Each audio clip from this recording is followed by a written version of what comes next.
The restaurant was full that night, white tablecloths low-lighting the kind of place where no one raised their voice.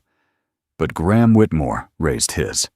He stood over his wife's wheelchair wine glass in hand and laughed at her trembling fingers after she knocked over her drink. He called her useless. He called her a burden. He said it clearly in front of every table, and not one person moved to stop him. A young waiter stepped forward, quietly gripped the handles of her chair, and wheeled her toward the exit. Then just before the door, the woman's hand closed around the armrest, and she stood up. Elias Carter had worked at Hargrove's for almost 2 years, and in that time, he had learned one thing about the kind of people who ate there. They did not like being watched when they were at their worst.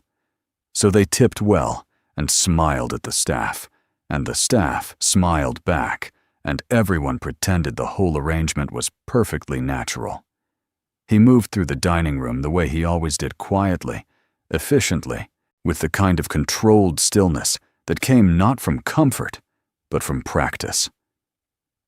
Elias was 34 years old and had been doing jobs like this since he was 19, carrying other people's food and other people's bags and other people's problems so long that he had almost stopped noticing the weight. He had debts. That was the simplest way to put it.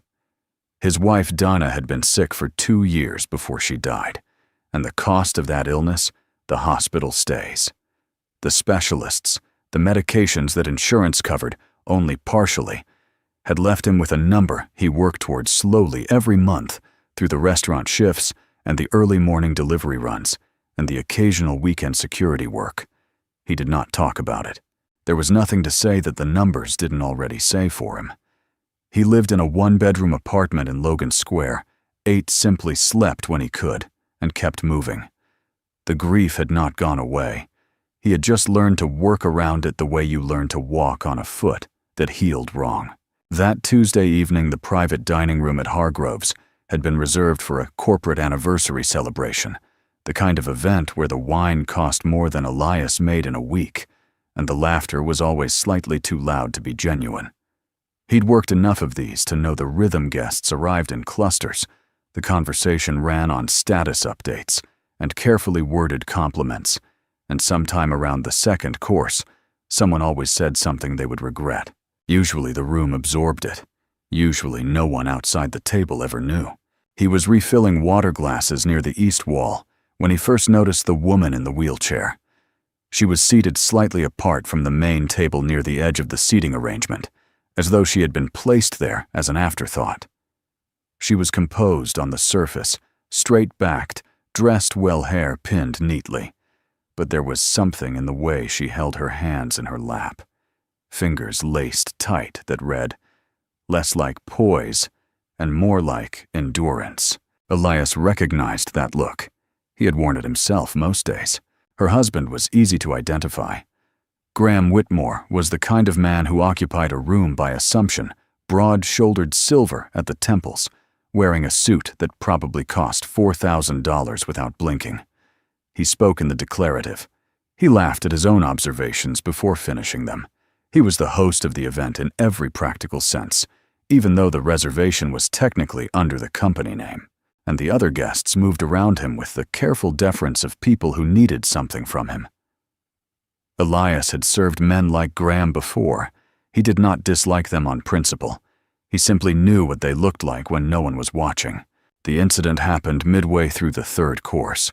Graham was mid-sentence, addressing 2 men across the table, when his wife's hand trembled against her glass.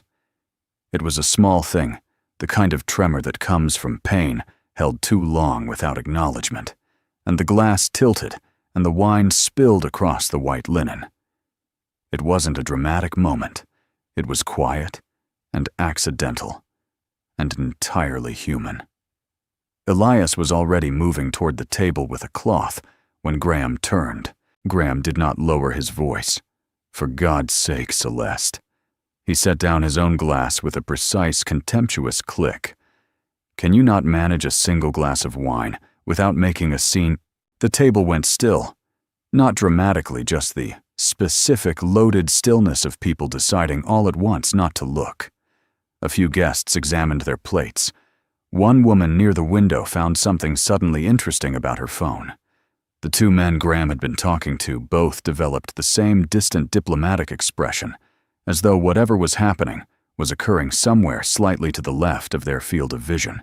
Graham was not finished. He pushed back from his chair and straightened his jacket with the unhurried ease of someone who understood that no one in the room was going to challenge him. His voice was controlled, almost pleasant, which made it worse. Every event, every single time. He gestured toward his wife with the casual dismissal of a man describing an inconvenience, a broken appliance, a missed delivery. You know what it's like bringing her anywhere. It's like being responsible for a very expensive liability. Half the people here feel sorry for me. The other half just feel sorry for her. Celeste did not respond. She sat with her hand still in her lap, her gaze fixed at a point somewhere past the center of the table, her jaw set in a way that had clearly taken years of practice. She did not flinch. She did not cry. She had heard this before, that much was obvious. She had heard it enough times to have learned how to absorb it in public without visibly breaking. That Elias thought was not strength. That was something else entirely. That was someone who had stopped expecting anything different. No one at the table spoke. No one at the surrounding tables spoke. The dining room had developed a collective, careful deafness, the kind that expensive places were very good at manufacturing on short notice. Elias set down the cloth he was holding. He crossed the room and stopped beside Celeste's wheelchair, and he kept his voice low, and even directed entirely at her. "Ma'am, there's a small terrace just off the lobby. It's quiet. Would you like some air? I can take you there." Graham's eyes moved to him immediately sharp, and assessing the look of a man who did not like unexpected variables. But Elias had already angled the wheelchair slightly away from the table, and he asked again quietly just for Celeste. She looked up at him. And whatever she saw, some combination of the offer being genuine, the tone being level the fact that he was asking rather than directing, she gave a small nod. He wheeled her out of the dining room through the corridor and toward the side exit. The glass door opened onto a narrow terrace that overlooked the street below, lit by a single overhead lamp. It was cold out, but not brutally so, and the sudden absence of the room, its warmth, its noise, its careful indifference, made the air feel like something earned. Elias positioned her chair facing the railing and straightened up, giving her space. He did not try to fill the silence with reassurance. He had learned after enough long nights that reassurance offered too quickly was mostly for the person giving it. It was Celeste who spoke first. Her voice was steadier than he expected. Low and precise, with the slight flatness of someone who had cried recently enough that the remaining emotion had simply run dry. "You didn't have to do that." "No," he said. "You could get in trouble. With management. With him." "I know." She looked at the street below them for a moment. Then, without warning or any visible exertion, she reached forward and closed both hands around the armrests of the wheelchair. Her knuckles whitened. Her arms shook. And slowly, she pushed herself upright. She stood fully for approximately 5 seconds, long enough to be real, long enough to mean something. And then her legs gave out beneath her, and she dropped back into the chair, breathing hard, gripping the armrests. Elias moved forward, reflexively steadying the chair. He said nothing. He waited. "I didn't fall," she said, mostly to herself. Then more evenly. "I almost didn't fall." He stayed where he was, close enough to be useful, far enough to give her room to have the moment without an audience. After a while, she turned to look at him again, studying him with the specific attention of someone deciding whether or not to say something they had not planned on saying. "My doctors told me 8 months ago that I could recover," she said. "Partial mobility first. Possibly full if I continued the physical therapy." She said it flatly, like reading a fact off a page. "Graham pulled the funding for the sessions 2 months after that." Elias listened. He said the recovery was uncertain, that it was financially impractical to invest in treatment with no guaranteed outcome. Her voice stayed even, but something behind it had sharpened. That's the logic he used. Financially impractical. But you believe the doctors, Elias said. I know the doctors are right, she said. I can feel it. That's the thing I can feel, that my legs are coming back. Slowly. Barely. But they are. And he knows that too. She pressed her lips together. Which is exactly why he stopped the sessions. Elias turned that over for a moment. He had heard a lot of things across a lot of service jobs, fragments of private conversations that people had, too loudly in front of waitstaff, because they had stopped registering staff as people. He had heard selfishness, cruelty, carelessness. But this was specific in a way that settled differently. This was deliberate, calculated, the kind of thing a man did not do out of anger, but out of planning. He controls everything while I'm in that chair, Celeste said. The accounts, the board decisions, the access to the company assets that were supposed to be shared. She gestured at herself at the chair at the whole arrangement. This is useful to him. And if you walked again, then I'm useful to myself instead. She said it without bitterness, just as a fact. And there are things in those financials that I'd start looking at very closely. Elias leaned against the railing and looked at the street. A cab moved past below. A couple walked quickly against the cold shoulders up. He thought about the life waiting for him tomorrow morning, the early delivery shift, the afternoon double at the restaurant, the numbers in the notepad on his kitchen counter that still didn't add up to anything comfortable. He thought about what it meant to get involved in a situation that belonged to people with lawyers and influence and the kind of money that made problems disappear. He was not naive about what that disparity meant in practical terms. He also thought about what Celeste's face had looked like, sitting alone at that table, while her husband described her as a liability to a room full of people who chose not to hear it. The therapy, he said finally. Is it the kind of thing that requires a clinic? Or can it be done somewhere else? Celeste looked at him. There was something careful and watchful in her expression. Not hope, exactly not yet, but the controlled predecessor to it. The kind of look that had learned not to form too fast. There are exercises, specific ones. A therapist showed me the protocol before the sessions were cut. I still have the materials. She stopped. Why? Because I have mornings free on Tuesdays and Thursdays, Elias said. And whatever the protocol requires, I can learn it. It was a straightforward thing to say, practically speaking. And yet the weight of it landed clearly between them because they both understood what it actually meant, that he was choosing to stand on the wrong side of Graham Whitmore, with no protection and no leverage entirely, because it was the right thing to do. There was no complicated reasoning behind it. Elias was not a man who had a great deal left to lose, and there was something almost liberating about that. The debts, the solitude, the hollow shape of a life rebuilt after grief, none of it was collateral that Graham could threaten him with, because he had already lived through the worst version of losing. What was left was just the question of what he did with the time remaining. Celeste did not say thank you immediately. She looked at him for a long moment, with that same careful measuring attention, as though checking the offer for the catch. When she found none, she turned back to face the street. He'll find out, she said. Eventually. He watches everything. Maybe, Elias said. He has people. He'll come after your job first. That's always the first move. Probably. She was quiet for a moment. Then quietly enough that it was almost private. I've been trying to find a reason to keep fighting this. For 8 months, I've been trying. She did not look at him when she said it. Tonight's the first time anyone treated me like the decision was mine to make. Elias didn't respond to that. There was nothing to say that wouldn't diminish it. He just moved around to the back of her chair and waited to see if she was ready to go back inside.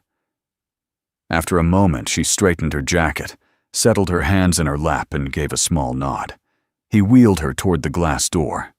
The warmth and noise of the restaurant came back gradually, the clink of glasses, the low murmur of careful conversation, the particular sound of a room full of people performing comfort for each other. She did not go back to Graham's table. She asked Elias to take her directly to the lobby, where she called her own car service, and left without saying goodnight to anyone. Graham found out she had left before the dinner was over. Elias knew this because he saw Graham stand up from the table, suddenly check his phone, and look toward the door with an expression that was not concern. It was the expression of a man whose plans had been interrupted. He made 2 phone calls in quick succession, standing near the window, speaking in a low, controlled voice that Elias could not hear, but did not need to. By the time Elias's shift ended and he walked out into the cold Chicago night, the street was quiet. He stood on the sidewalk for a moment, hands in his jacket pockets, watching a bus move slowly through the intersection. He was tired, the way he was tired every night, not just physically, but at some deeper structural level, the kind of tired that sleep no longer fully fixed. He thought about what he had agreed to. He thought about how little sense it made on paper. And then he thought about those 5 seconds on the terrace, the locked arms, the shaking hands, the fraction of a second, where Celeste Whitmore stood completely on her own. And he decided that some things didn't need to make sense on paper. He walked to the bus stop and waited. The city moved around him indifferent and constant. Whatever was coming next, it would start Tuesday morning. The first session was on a Tuesday morning, 3 days after the dinner at Hargrove's. Celeste had texted the address to Elias from a number he didn't recognize, a secondary phone. He assumed one that Graham didn't monitor. The Whitmore estate was in Lincoln Park, a brick and limestone house set back from the street behind a wrought iron fence, the kind of property that announced money without needing to try. Elias arrived at 7:15 before the housekeeper came in, and Celeste met him at the side entrance herself, already in the hallway, the folder of therapy materials in her lap. The exercises were specific and sequential, a protocol designed around nerve reactivation and controlled weight-bearing, built to be done consistently daily, if possible, twice weekly at minimum. Celeste walked him through each one, methodically reading from the printed sheets, with the focus of someone who had memorized them months ago and was only consulting the pages out of habit. She knew exactly what her body could and couldn't do. She had been paying attention even when no one else was. They worked in the long corridor off the kitchen, where there was a wall on one side and enough open space on the other for her to fall safely. Because she did fall. Multiple times in that first session, forward sideways, once directly back into the chair, with enough force to knock the breath out of her. She didn't ask for sympathy. She asked Elias to note which exercises had caused the most instability so she could weight them more heavily next time. By the end of the 3rd week, she could stand unsupported for nearly 40 seconds. By the end of the 5th, she was taking 3 steps before kneading the wall. They did not celebrate these increments because Celeste had decided very early on that celebrating partial progress was a way of making peace with incompletion, and she wasn't interested in that. She logged everything in a small notebook she kept in the drawer of her bedside table and said very little about what it meant to her. Elias understood. He had his own version of that particular discipline. Graham traveled frequently board meetings in New York, investor dinners in Dallas, the rotating schedule of a man whose importance to others required constant demonstration.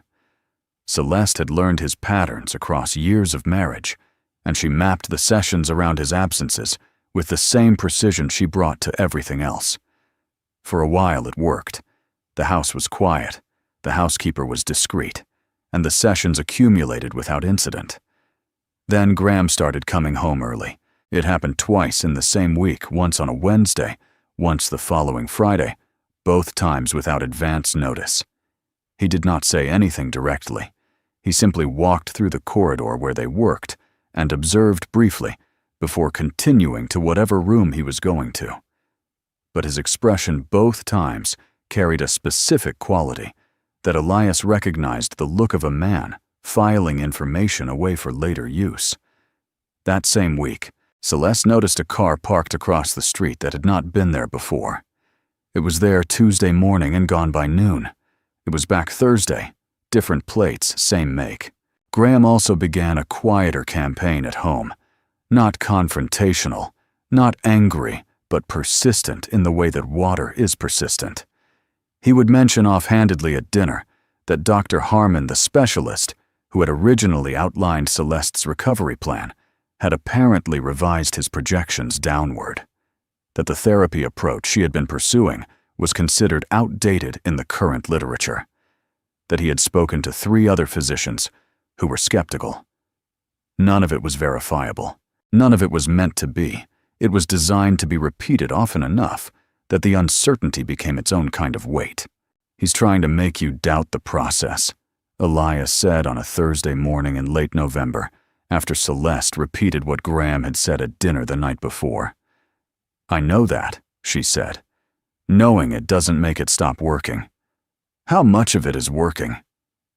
She stood at the wall, one hand resting against it lightly, less for support now than for orientation. She looked at her reflection in the hallway mirror for a moment, before answering. "Some days I wake up and I believe everything he says. That I'm deteriorating instead of improving. That the feeling in my legs is phantom sensation and not actual recovery." She pressed her palm flat against the wall. "And then I stand up and take 6 steps, and I know that he's lying. But you only get that certainty in the moment. The rest of the time, you're just trying to hold on to it." It was the most she had said about the emotional mechanics of what Graham was doing to her. Elias didn't push further. He just repositioned himself at the end of the corridor and told her to try the sequence again. The job loss came on a Monday, 12 days after that conversation, the second week of December. The manager at Hargrove's called him in before the lunch shift and explained with visible discomfort that the restaurant had received a formal complaint about an employee engaging in inappropriate personal conduct, with a high-profile guest specifically inserting himself into a private family matter and escorting a guest off the premises without authorization. The complaint had come from Graham Whitmore's office, directly accompanied by a legal letter, and what the manager described only as significant pressure from people we can't afford to antagonize. Elias was given 2 weeks of severance and asked to return his uniform by Friday. He sat in his car in the parking structure for a while after that. He ran the numbers.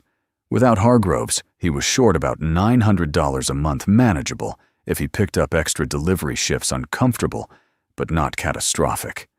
He called the delivery dispatch service on the way home and added 3 additional morning routes. He did not contact Celeste about it until the following Tuesday session, and when he told her, he kept it factual without framing it as a grievance. She heard him out without interrupting, and when he finished, she was quiet for a moment before she said, "I'll cover the difference." "No," he said. "Elias, no," he said, again in the same tone. "That's not what this is." She looked at him steadily for a moment, and then she let it go. She understood what he meant, even if she didn't say so. There was a particular kind of dignity that came with having very little, and Elias was not willing to trade it for convenience. The discovery came 4 days later on a Wednesday night. Graham had been home for 6 days straight, the longest stretch in months. Celeste had been using the late hours to review the household accounts, one of the few areas of financial access Graham had not yet fully revoked. She found the discrepancy in a transfer summary attached to a forwarded email that Graham had accidentally copied to a shared account. The transfer was substantial 7 figures, routed through 2 shell companies to an account registered in the name of a woman named Brooke Calloway, whom Celeste recognized from a board event 3 years prior. It was not a one-time transfer. There was a pattern going back 14 months. When she confronted Graham that night, he didn't deny it. He stood in the study doorway with his hands in his pockets and looked at her with something closer to irritation than guilt, like a man who had simply been inconvenienced by the timing. "You were going to transfer everything before filing," Celeste said. "Then walk away clean. The company's financial restructuring is a board-level decision," Graham said in the tone he used when he wanted to make her feel stupid for not understanding something he was deliberately obscuring. "You wouldn't follow the structure even if I explained it." "You had the recovery reports," she said. Her voice was level, but her hands on the armrests of her wheelchair were white-knuckled. Dr. Harmon sent updated assessments in March, in June, and again in September. All three of them showed measurable neurological improvement. "You told me in June that he had found no change." She looked at him directly. "You kept them from me. All three." Graham said nothing for a moment. Then he walked to the sideboard, poured himself 2 fingers of bourbon, and turned back with the glass in his hand, unhurried, deliberate, making the whole room wait for him. "You were more manageable this way," he said finally. "That's the reality. When you're in that chair, you're easier to plan around. When you're not, you become a problem. You've always been a problem when you have too much room to move." It was the most honest thing he had ever said to her. Celeste believed it completely because it explained everything, every canceled appointment, every offhand comment designed to chip at her confidence. Every morning she had woken up unsure whether the sensation in her legs was progress or imagination. It had all been architecture, deliberately constructed to keep her exactly where she was. She called Elias the following morning and told him what she had found, and she told him what she intended to do. Gather the documentation, contact the company's independent financial auditors, and prepare a formal disclosure for the board. She needed 2 things from him: a witness to the timeline and help with physical preparation for the public disclosure she had in mind. Elias listened without interrupting. When she was done, he said he was in. What followed was 3 weeks of escalation that ran on 2 tracks simultaneously. On one track, Celeste and Elias worked the therapy sessions harder than before, mornings, afternoons, when possible focused entirely on building duration and distance the number of steps before the legs gave way.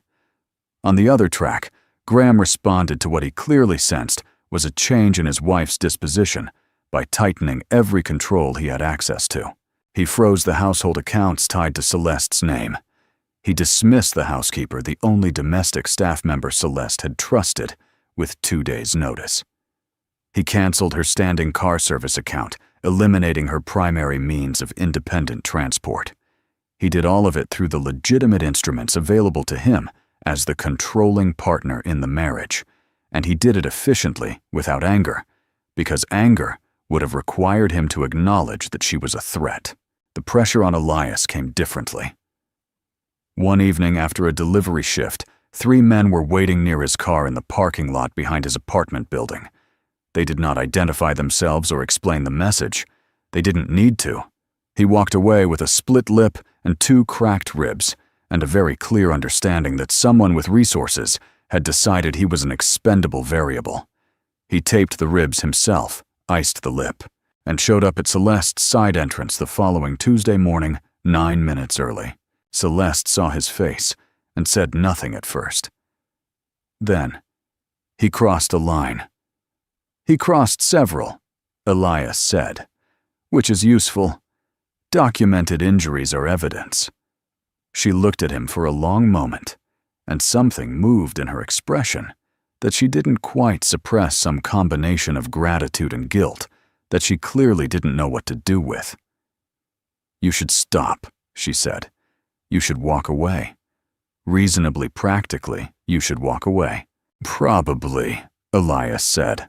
He sat down on the hallway bench and tested the range of motion in his ribs carefully, then stood back up. "Are we doing the sequences or not?" The fall happened on a Thursday in the 4th week of the escalated training mid-January. By then the corridor cold, despite the heating. Celeste was attempting a longer corridor walk, 12 steps from the wall to the doorframe, when her left leg locked mid-stride, the knee buckling sideways rather than forward, dropping her weight to the wrong side. She went down hard, catching the edge of the doorframe with her shoulder on the way. Elias was across the corridor in seconds and had her stable, but the shoulder had taken the impact badly, and by the time the pain was fully present, she was white-faced and breathing through her teeth. The doctor Celeste called was her own private physician. Not one Graham had access to a woman named Dr. Patricia Voss, who had been discreetly monitoring Celeste's progress since early in the year. Dr. Voss examined the shoulder and ran a secondary assessment on the leg that had given way, and when she finished, she sat down and was direct in the way good physicians are when they have no interest in softening something that needs to be heard clearly. "The shoulder is manageable," she said. "The leg is a different concern. The particular muscle group that failed today has been under sustained stress, and the way it failed suggests we are close to the edge of what the nerves can handle right now. If you continue at this intensity and that muscle group fails again under load, the window for full recovery may close." She looked at Celeste steadily. "I'm not telling you to stop. I'm telling you that if you continue, the next fall cannot be a training fall. It needs to be the last one." After Dr. Voss left, Celeste sat in the corridor for a long time without speaking. Elias sat against the wall across from her, close enough to be present, far enough to give the silence room.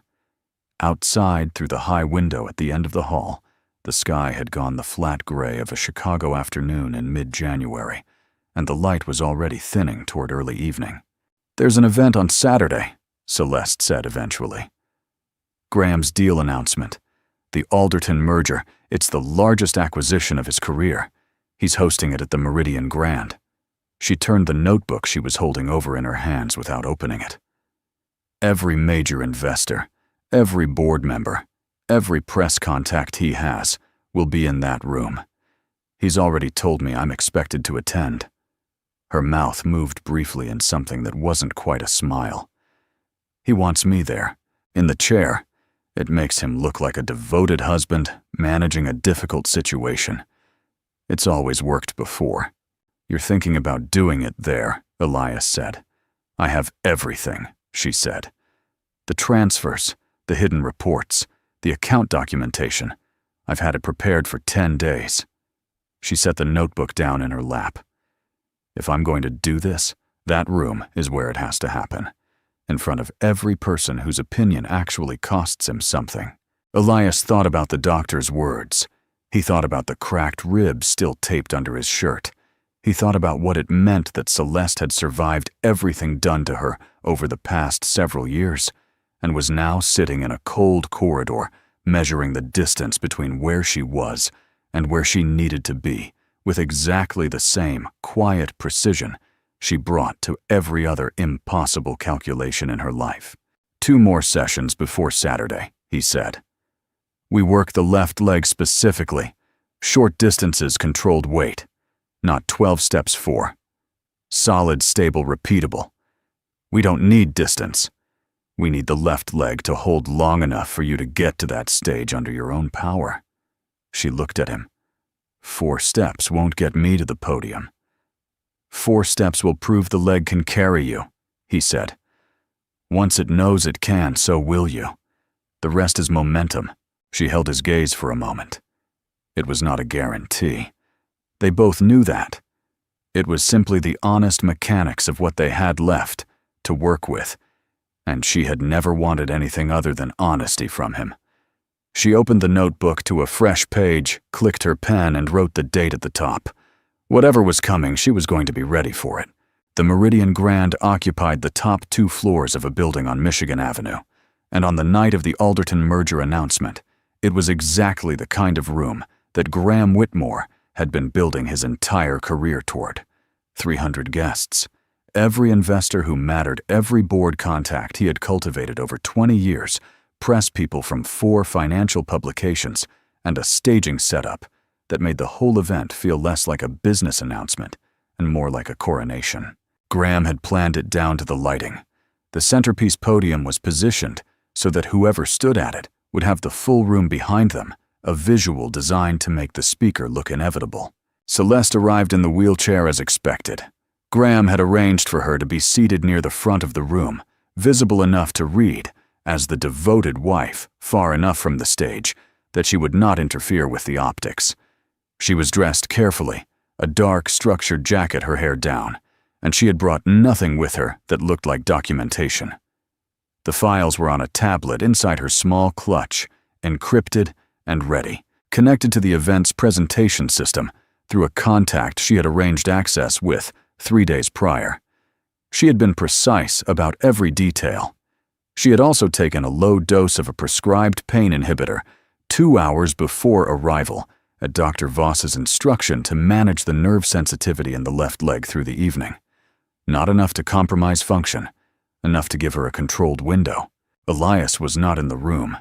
They had agreed on that.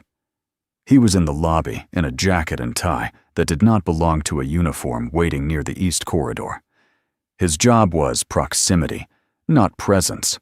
Close enough to matter if something went wrong, invisible enough not to give Graham an additional target before Celeste was ready. The program ran for 40 minutes before Graham took the stage. He spoke about the merger with the fluency of a man who had rehearsed without appearing to rehearse, landing each statistic at the exact moment it would land best, working the room with the ease of someone who had never seriously considered the possibility of a room not being his. The investors laughed when he wanted them to laugh. They leaned forward when he wanted them to lean. He was in this setting, entirely in his element, and he knew it, and the room knew it, and the whole thing had the settled, foregone quality of a performance whose outcome was never in question. Then he departed from the prepared remarks. It happened at the end of his closing segment smoothly, as though it had been planned all along. He gestured toward the front of the room, toward Celeste, and smiled the way men smile when they are about to be publicly generous. "Before we move to the reception, I want to take a moment for something personal," he said. "Many of you know that the last few years have been challenging for my family. My wife, Celeste, has faced a serious health situation that has required a great deal of management from her care team, and honestly, from me." He let that land. Several guests nodded with the specific sympathy of people performing sympathy for a room. Celeste has been a gracious partner through all of it, as she always has been. But I think we all understand at this stage that certain decisions, certain responsibilities, require a level of capacity and stability that her current situation doesn't allow. He said it gently, the way a surgeon delivers news before the anesthesia takes full effect. "I'll be formally assuming sole executive authority over the Whitmore Group's joint holdings, effective with the close of this merger. It's simply the practical thing, the right thing," he had not told her. Not that he was going to say it here in this room, in front of these people framed as a reasonable accommodation for a wife who could no longer manage. He had arranged the legal paperwork, quietly filed through his attorney, structured so that her signature was not required, because her capacity had been documented by a physician he had retained, whose report she had never seen as functionally compromised. It was the last piece. After tonight, the financial restructuring would be complete. The transfer to Brooke Calloway's holding account would finalize within 30 days, and Celeste would have no legal standing to contest any of it, because the record would show she had lacked the capacity to manage her own affairs for over a year.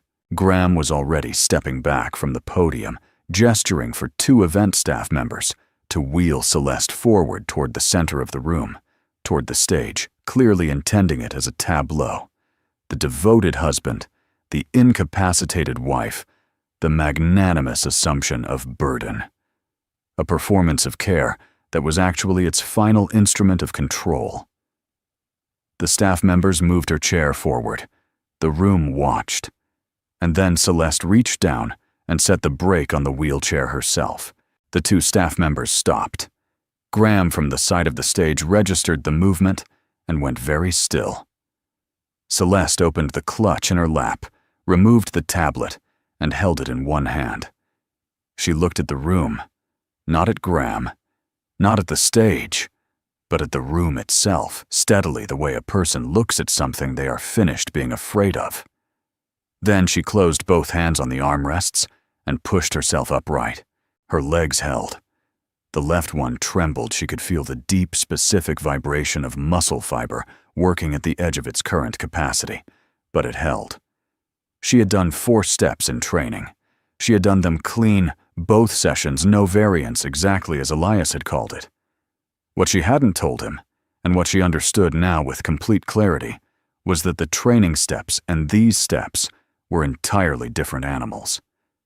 In the corridor, every step had been a calculation. Here, with 300 people silent and Graham frozen at the side of the stage, the calculation collapsed into something simpler. She just moved, 1 step forward, then another, then a third, and the left leg held, and a fourth, and it still held, and she did not stop. By the time she reached the steps at the side of the stage, she had taken 11 steps without stopping, and the room had not made a sound. She climbed the 2 steps to the stage with one hand on the railing. She walked to the podium. She placed the tablet on the lectern and looked out at the room, and when she spoke, her voice was completely steady. "I apologize for the departure from the program," she said. "What I have to share won't take long." What she presented in the following 14 minutes was specific, documented, and irrefutable. The 7-figure transfers to Brooke Calloway's holding company, time-stamped and traced. The 3 medical assessments from Dr. Harmon, the ones from March, June, and September, that Graham had intercepted and replaced with summary language indicating no significant change. The capacity assessment filed by Graham's retained physician, submitted without Celeste's knowledge, and directly contradicting the independent findings of Dr. Patricia Voss. And the legal filing dated 2 weeks prior, initiating the transfer of sole executive authority drafted without her consent and made possible only by the fraudulent capacity documentation.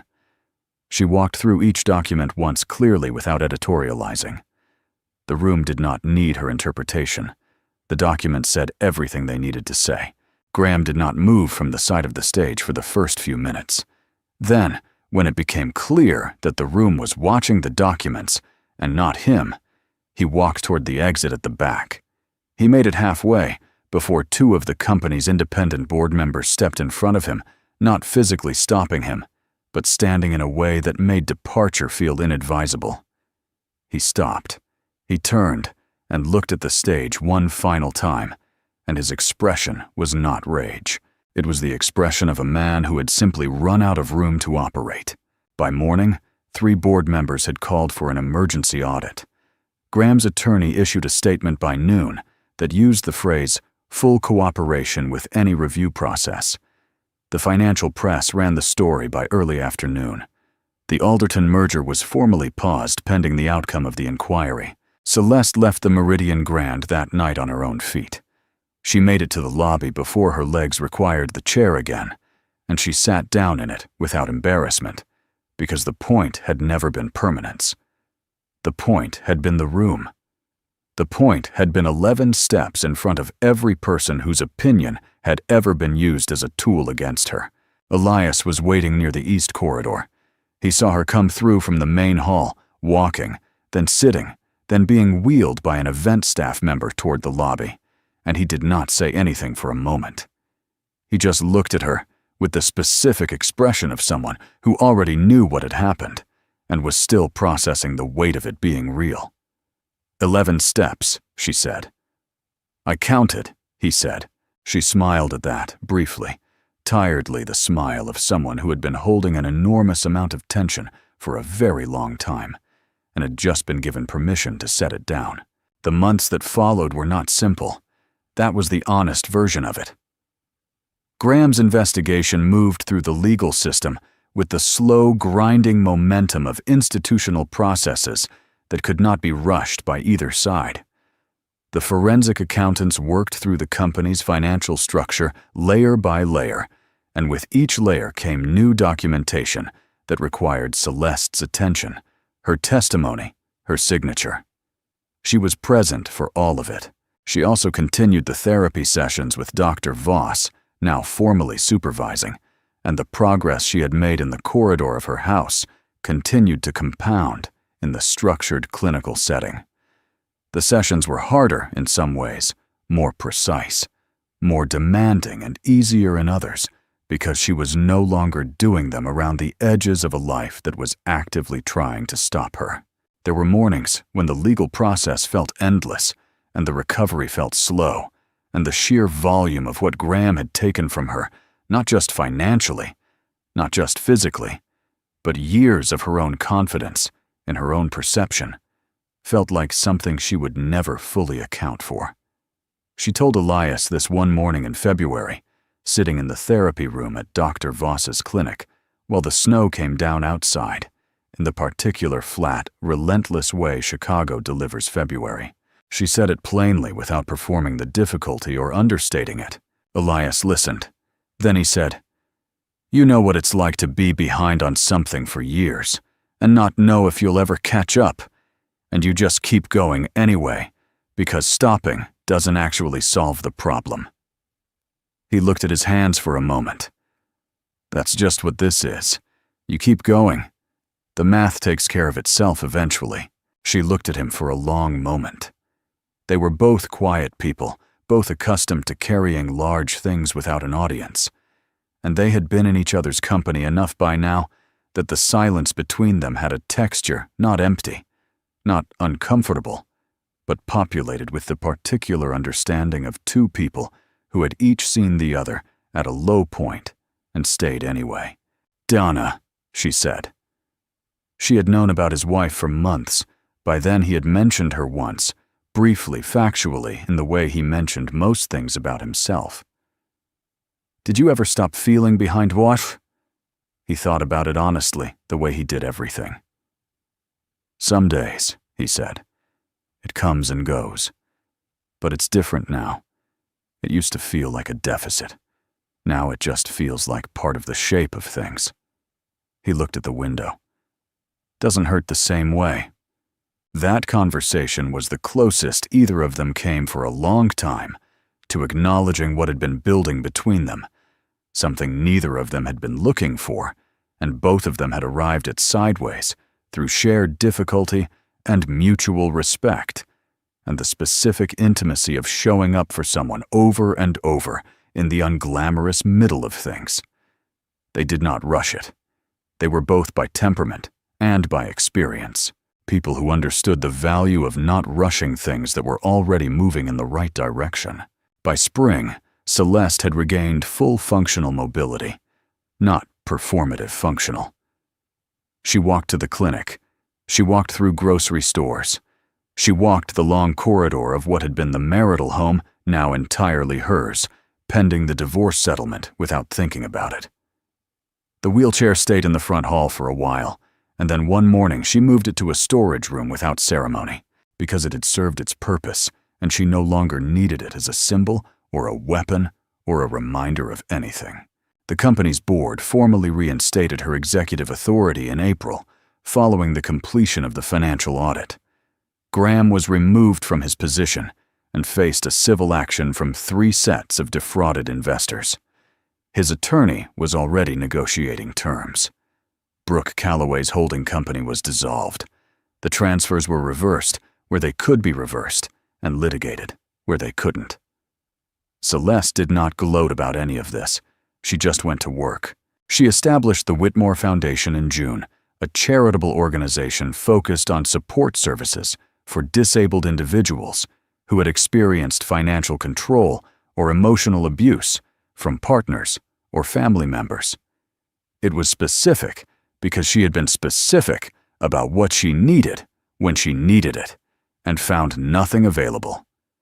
The foundation provided legal advocacy, independent medical assessments, and access to physical therapy for people who could not afford it or had been systematically cut off from it. The first operational grant cycle launched in September. She called Elias in late May before the foundation was publicly announced and asked him to come to her office, the real one, in the Whitmore Group building on Wacker Drive, with her name on the door and the city spread out behind her through the floor-to-ceiling windows. She offered him the position of operations director for the foundation, not as charity. She said this clearly without softening it. The position required someone with integrity, practical competence, and the specific kind of judgment that did not collapse under pressure. She had watched him demonstrate all three under circumstances specifically designed to make them difficult. She needed someone she trusted. She trusted him. Elias accepted. He said it simply without the particular performance of gratitude that she would not have wanted from him anyway. He gave notice on his delivery routes that week. He paid the last remaining balance on the hospital debt the following Friday, the number he had been carrying for 3 years, the one that had defined the shape of his daily life since Dana died. And he sat with that fact for a while quietly in his apartment in Logan Square, before making dinner and going to bed. There was no dramatic feeling attached to it, just the clean, specific relief of a weight that had been present so long he had almost stopped registering it as weight. 1 year after the night at Hargrove's on a Tuesday evening in late autumn, Celeste walked through the front door of the restaurant. The maitre d' recognized her and showed no visible reaction because Hargrove's was trained for exactly that. She was in heels, modest ones, but heels and a coat she had bought in September, and she walked through the lobby without looking at the corridor where she had once sat with trembling hands, while her husband described her to a room as a liability. Elias was at the entrance, standing just inside the door in a dark suit. Not an event staff uniform, his own. He had arrived first, partly by arrangement, and partly because he was constitutionally incapable of being late to things that mattered. He watched her come through the door and did the brief instinctive assessment that had become habit over the past year, checking her gait, her posture, the distribution of her weight, and found nothing to note except that she moved the way she had always moved when no one was trying to stop her. Evenly, without hesitation, she reached him and took his hand. Not urgently, not dramatically, just with the settled ease of something that had been true for a while. They walked together toward the dining room, through the warmth and the low light, and the careful noise of a place that had once witnessed the worst night of her life, and now had no idea what to do with her return. The table was already set. The room was full. Nobody looked twice. That was, she thought, exactly right. She had not come back to reclaim anything. She had come back because it was just a restaurant, and she was just a person, and that was the whole point. The chair was not there. The pity was not there. The man who had used both against her was not there. There was only the room and the seat, and Elias's hand in hers, and the straightforward fact of continuing. That was enough. That was, it turned out, everything. The most powerful thing a person can do for someone who has been told they are broken is simply to help them stand. Not because you need them to, but because they deserve the chance to find out what they're capable of when the weight is finally lifted.